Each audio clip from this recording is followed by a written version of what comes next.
সুপ্রভাত আমার প্রিয় দর্শক বন্ধুরা, সকলে কেমন আছো? আশা করছি সকলে যে যেখানে আছো সুস্থ আছো, ভালো আছো। আমিও কিন্তু সকলের আশীর্বাদে বেশ ভালো আছি। মিঠুর লাইফস্টাইলে আরও একটি নতুন ব্লগের সাথে সকলকে স্বাগত জানাচ্ছি। আজকে মেয়ে কিন্তু অনেকটা দেরিতেই ঘুম থেকে উঠেছে, তো সেই জন্য বিছানাটা পরিষ্কারই করা হয়নি। তোমার দাদাভাইয়ের আজকে ডিউটি নেই, তো সেই জন্য মেয়ে আর তোমার দাদাভাই গেছে একটু মাছের বাজারে। কালকের থেকে না মেয়ে বায়না করছিল মাছ খাওয়ার জন্য, কেননা ভাত খাওয়ার সময় আমি যখন ডিম দিয়েছিলাম তখন ভেবেছিল মাছ দিয়েছে। তো মাছ খেতে মেয়ে খুব ভালোবাসে। তোমার দাদাভাইকেই বললাম যে আজকে সকালে একটু মাছ নিয়ে এসো, আজকে যেহেতু রবিবারটা আছে আমাদের অল্পখানি একটু মাংস করব আর ওর জন্য একটু মাছ নিয়ে আসবে। তো যাই হোক, ওই জন্য একটু বাজারে গিয়েছে আর একটু মন্দির দিকেও যাবে। মেয়ে না মন্দির যেতে খুব ভালোবাসে, ওখানে থাকাতে বেশ মন্দিরে যেতাম, ঘোরাঘুরি হতো। এখানে অত মন্দিরে যাওয়া না হলেও একটা শিব মন্দির যেখানে আছে, মানে আমাদের পাশে আছে, সেই শিব মন্দিরই নিয়ে যাবে। তো ওই শক্তিগড়ের বাজারটা যেটা আছে ওখানে যাবে। তো মেয়ে গেছে, মেয়েকে খাইয়ে দিয়েছি। তো তোমার দাদাভাই খায়নি, একটু শরবত খেয়ে গেছে। তো যাই হোক, আমি একটু সকালে খেয়েছিলাম, আমি যেহেতু সকাল সকাল না খেয়ে থাকতে পারি না। তো তোমার সাথে কথা বলতে বলতে দেখো আমি কিন্তু আজকে ঘরগুলো একটু বাগিয়ে গুছিয়ে নিচ্ছি। কেননা দেখো প্রতিদিন সংসারের কাজ করতে করতে না এই বাড়তি কাজগুলো হয়ে ওঠে না। প্রতিদিন কাজের সাথে সাথে এই কাজগুলো করার জন্য একটা অন্য সময় দরকার। আজকে যেহেতু মেয়েও নেই বাড়িতে, একটু ফাঁকা ছিলাম, কাজ তো সেরকম নেই, সেজন্য এই কাজগুলো একটু করে নিচ্ছি। একটু ধুলোও বসে গেছে খাটগুলোতে, সেই জন্য ভাবলাম একটু ঝাড়া মোছা করে নিই, তারপর একটু অন্য কাজে লাগবো। এখনো খাবার কিছুই করা হয়নি, মেয়েকে খাইয়ে পাঠিয়েছি, এরপর আমাদের জন্য খাবার করব। তো এদিকে দেখছি খাটটা অনেক দিন ধরেই ধুলো হয়েছে, সেই আসার পরে একবার মোছামুছি করেছি। তো যাই হোক, এদিকে দেখো জানালাগুলোতে না মেয়ে পুরো চক দিয়ে লিখতে শুরু করে দিয়েছে। তো মাঝে মধ্যে মুছে দিলে কি হয় বলতো, ওরও লিখতে আর একটু সুবিধা হয়। যখন উড়িষ্যায় থাকতাম তখন মনে হতো যে আমাদের রুমগুলোতে হয়তো সব থেকে বেশি ধুলো হয় বা ওখানে হয়তো বেশি ধুলো বসে, কিন্তু এখানে আসার পরে মনে হয় যে এখানে যেন আরও বেশি ধুলো হচ্ছে। আমি ওখানে থাকাতে মাসে একবার করে পরিষ্কার করে দিলে আমার অতটা ধুলো হতো না। এখানে কিন্তু আমাকে প্রায় মাঝে মধ্যে পরিষ্কার করতে হয়, মানে একটু ধুলো বসে যায়। তো যাই হোক, একটু পরিষ্কার করতে হয়। কিন্তু দেখবে একটা জিনিস, আমরা যখনই ঘরগুলোকে এলোমেলো হয়ে যায়, বা সব সময় তো সম্ভব হয়ে ওঠে না, একটু যখনই এলোমেলো থাকে, অপরিষ্কার হয়ে থাকে, তখনই কেউ না কেউ আমাদের বাড়িতে আসে বা কিছু, এটাই হয়ে থাকে, প্রতিটা মানুষেরই কিন্তু হয়ে থাকে। যখন একটু গুছিয়ে বাগিয়ে রাখবো তখন কিন্তু কেউ আসে না। তো যাই হোক, সবসময় আমরা চেষ্টা করি আমাদের রুমগুলোকে গুছিয়ে বাগিয়ে রাখার, কিন্তু একা হাতে যতটা সম্ভব হয় ততটাই করে থাকি। আর একটু বাড়তি সময় থাকলে না দেখবে পরিষ্কার করার জন্য ইচ্ছেটাও থাকে। আর কাজের মধ্যে থাকলে একটু হয়রান হয়ে গেলে আর ইচ্ছে করে না যে থাক আজকে আর গুছিয়ে রাখবো না, পরে করব। এটাই দেখবে প্রতিটা মানুষের হয়ে থাকে। আজকে মনে হচ্ছে যে না আজকে এটা মুছে নিই, কালকে ওটা মুছবো, কিন্তু কালকে দেখবে আর মুছাই হয় না। এরকম ভাবে না গাফালতির জন্য অনেক কিছু কাজ হয় না। তো যাই হোক, আর একবার করে মেয়ে বায়নাও ধরে। সকালবেলায় কি হয় বলো তো, রান্নাবান্না করতে করতে না একটু বেলা হয়ে যায়, স্নান করতেও দেরি হয়ে যায়। এখানে আসার পরে কাজের একটু গোলমাল হয়ে যাচ্ছে, আস্তে আস্তে এটা অভ্যাসে দাঁড়িয়ে যাবে। কালকে রাত্রিবেলায় আমি জল গরম করে রেখেছিলাম, আজকে যেহেতু ঠান্ডা হয়ে গেছে সকালে, তো বোতলগুলো যেগুলো খালি হয়েছে সেগুলো ভরে দিচ্ছি। আর যে বোতলে জল তোমাদের দাদাভাই এনেছিল ওই বোতলের জলগুলো আবার গরম করার জন্য দিয়ে দেবো। তো জলের জন্য একটু প্রবলেম হচ্ছে, তো মেয়ের মানে একটু শরীর খারাপ হয়ে যাচ্ছে মাঝে মধ্যেই, দেখছি এখানে আসার পরে প্রায় অনেকবারই পেটের প্রবলেম হচ্ছে। তো ভাবছি একটা অ্যাকোয়াগার্ড লাগাবো, কিন্তু এখন দেখা যাক কখন লাগানো হয়। তো চেষ্টা করবো একটু জলদি, কেননা মেয়ের প্রবলেম হচ্ছে ওই জলের জন্য। ডক্টরও সেইবারই বললো একটু ফুটিয়ে জল খাওয়াবে, কিন্তু মেয়েকে আমি ফুটিয়ে জল খাওয়াই, তাও কেন জানি না এরকম প্রবলেমটা হচ্ছে। তোমার দাদাভাই আর মেয়ে দেখছি অনেকক্ষণই গেছে, এখনো আসেনি দেখে ভাবলাম যে আমি খাবারটা করে রাখি, এলে আমি জলদি জলদি দিতে পারবো। তো সেই জন্য এখন আমি করে দিচ্ছি পরোটা চা। পরোটা খাবো, আলুর পরোটা হলে দই দিয়ে খাই, দই আচার দিয়ে খাই, কিন্তু এমনি পরোটা করলে না, সাদা সিম্পল পরোটা করলে চা দিয়ে বেশিরভাগ আমার খেতে ভালো লাগে। আমি কেন, তোমার দাদাভাইও আমার সাথে সাথে থাকতে থাকতে অভ্যাসে দাঁড়িয়ে গেছে। তো যাই হোক, আমার কিন্তু এখানে পরোটা মোটামুটি হয়ে গেছে, সবগুলো এখন ঢাকা দিয়ে রেখে দিই। আর পরোটাগুলো এত নরম হয় না, খেতে বেশ ভালো লাগে। তোমাদের দাদাভাই চলে এসছে মাছ আর মাংস নিয়ে, আজকে এনেছে রূপচাঁদ মাছটা। তো যাই হোক, এখানে না একটু মাছের দামটা আমাদের বেশি লাগে, কেননা উড়িষ্যায় থাকাকালীন কিন্তু অনেকটা মাছের দাম কম, ওখানে তো অনেক দাম কম থাকে। আর সমুদ্রের মাছটাও মাঝে মধ্যে আমাদের নিয়ে আসতাম।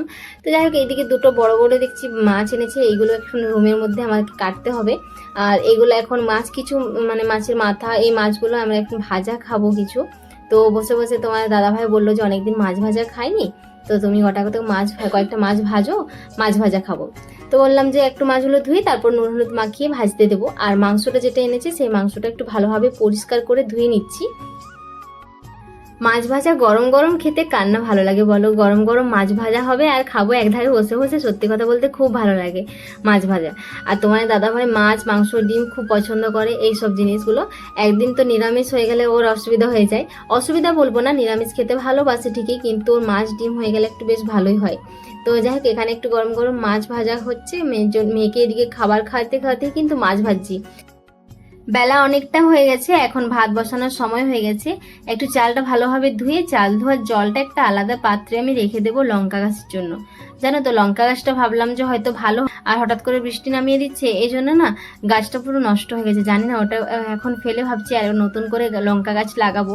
তো যাই হোক, এখন যেহেতু গাছটা আছে, ওই গাছটাতে আমি এই চাল ধোয়ার জলটা আমি দিয়ে দেবো।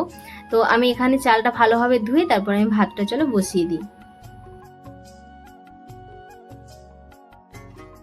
সকাল থেকে মোটামুটি রোদ দিয়েছিল, হঠাৎ করে দেখো বৃষ্টি শুরু হয়ে গেছে।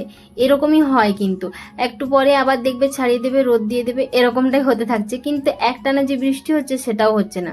তো যাই হোক, আমি এখন ছাদে চলে এসেছি। ভাবলাম যে জলটা দেবো না, কিন্তু দেখছি যে নিয়ে এসেছি যখন আরও ফেলে দেবো। এখন বৃষ্টি হবে না হবে দিয়ে তো তারপর চলে যায়। দেখো লঙ্কা গাছগুলো এই অবস্থা, লাল হয়ে গেছে লঙ্কা গাছগুলো, মনে হয় না আর থাকবে বলে। এগুলো মনে হচ্ছে তুলে দিতে হবে একদম, মানে বৃষ্টির কারণে হয়তো নষ্ট হয়ে গেছে। তো চলো এরপর চলো নিচে যাওয়া যাক।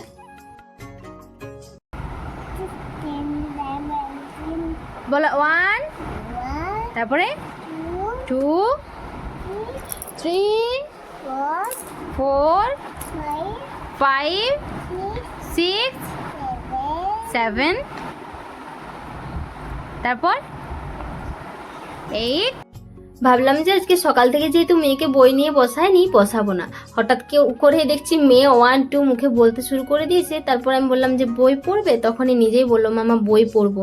ওর ইচ্ছে হয় একবার করে বলে মাম্মা আমি বই পড়বো। তো জানি না কতদিন এই অভ্যাসটা থাকবে। তো ওকে নিয়ে ওই জন্য একটু বই নিয়ে বসলাম, যে আমার এদিকে আমার ভাতটা বসিয়েছিলাম, ভাতটা হতে হতে চলো মেয়েকে একটু পড়িয়ে নিই। তারপর দেখলাম আজকে বেশি জামা কাপড়ও থাকেনি, আর হাতেই কেচে নিই। যেহেতু অনেকগুলো জামা কাপড় থাকলে না মেশিনে দিলে সুবিধা হয়, আর অল্প জামা কাপড় থাকলে না মেশিনে দিলে না খালি টাইমটা আমার নষ্ট হয়। ওই জন্য সকালেই ভিজিয়ে দিয়েছিলাম জামা কাপড়গুলো। তো এখন ভালোভাবে একটু পরিষ্কার করে নিচ্ছি। ছোট বাচ্চারা না মা বাবা যা করে সেটাই কিন্তু ফলো করে, আর ওরাও কিন্তু মাঝে মধ্যে খেলার ছলে সেটাও করতে থাকে। আমি এই যে হাতে করে কাপড় জামা কাচ্ছি, এটাতে কিন্তু মেয়ে স্নান করতে যখন বাথরুমে যায় তখনও কিন্তু ওর জামাগুলো যেগুলো আমি খুলে রাখি ওইগুলো নিয়ে না এরকমভাবে থুপকাতে থাকে। তো যাই হোক, এই জন্য বলে যে বাচ্চাদের সামনে যে যা করবে সেগুলো কিন্তু দেখে শুনে করাই ভালো, আর কিছু শিক্ষা বাচ্চাদের জন্য বাচ্চাদেরকে দেওয়াটাও উচিত। তো যাই হোক, এখানে আমার জামা কাপড় কাচা হয়ে গেছে আর আমার স্নানও হয়ে গেছে। তো একটু ফ্রেশ হয়ে যায় চলো।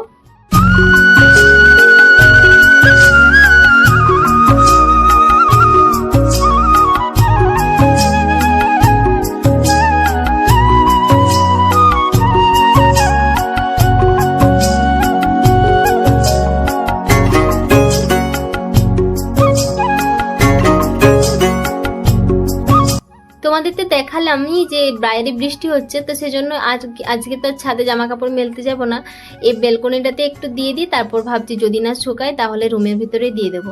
ঝাপটা এলে না এই বৃষ্টির ঝাপটাতে না জামা কাপড়গুলো ভিজে যায়। তো দেখা যাক, যতক্ষণ আমি দেখতে পাচ্ছি ততক্ষণ এখানটাতে রাখবো। আবার যদি ঝাপটা দেয় বৃষ্টির ঝাপটাতে না আমাকে আবার তুলে নিতে হবে। মেয়ের জন্য আমি আপেলটা গ্রাইন্ডিং করে রেখে দিয়েছি, আর এখন এরপর মেয়েকে খাওয়াবো। আর মেয়ে তো একদম রুমের মধ্যে নেই, বাইরে খেলতে চলে গেছে। বাইরের যে সিঁড়ি দিকে আছে ওখানে কিন্তু খেলতে চলে গেছে। তো এখানে এসে দেখো মেয়ে এখনো বইটা কিন্তু হাতে ছাড়েনি, এটা একেবারে ওইরকম নিয়ে ঘোরাঘুরি করতে থাকে। তো যাই হোক, এখানে সিঁড়িতে একটু খেলাধুলা করছে। ও দাদা ভাইও আছে, ও আছে, আর অন্য বাচ্চারা আসেনি, কেননা বৃষ্টি হচ্ছে সেজন্য হয়তো আসেনি। তো আমি এদিকে রান্নাবান্না শুরু করে দিয়েছি। যে রান্নাবান্না বলতে আজকে তো অন্য কিছু হবে না, মাংস হবে। তো সেজন্য এখন পেঁয়াজ ভাজতে দিচ্ছি, মাংসটাই বসাবো। আর মাংস করলে আমরা সেরকমভাবে অন্য কিছু সবজি করি না। তো যাই হোক, এখানে আমি মাংসটা চলো রান্নাটা করে নিই।